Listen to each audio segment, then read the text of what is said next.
What is the goal of education? Well, that certainly is a question that would get a lot of discussion going, isn't it? Historically, the number of interest groups attempting to shape what happened in the classroom have been plentiful. Each group has its own idea about what it means to be an educated person. Recognizing these voices and their influence in our classrooms is important. They shape our goals and purposes, which in turn shape pedagogy, curriculum, instruction, and assessment. Therefore, a clear statement about goals is an important first step in reforming classroom practice. In my own efforts to define effective classroom practice, I place the student at the center of the discussion. I believe what happens in the classroom may be influenced but should not be driven by these many, often competing voices. A teacher's decision making should be focused on the educational needs of each individual student. This is the important distinction between primary and secondary goals for an educator.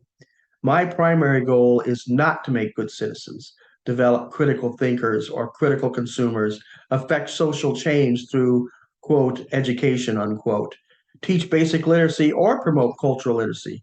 These are all worthy secondary goals, but secondary as they may be.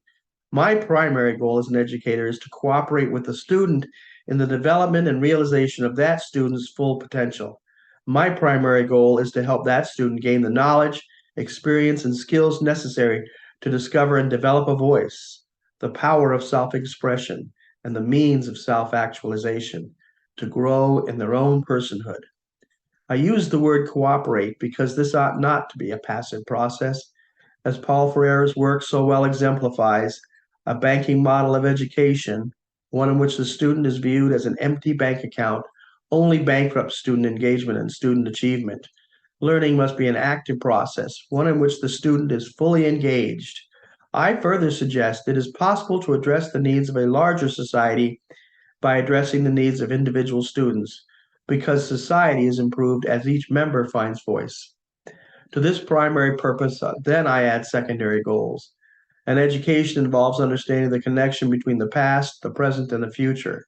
It involves students understanding the connection between the personal story and the community story, as well as the recognition that both stories are part of a long tradition, a continuous and ongoing conversation with and through academic lives as well as personal and professional lives.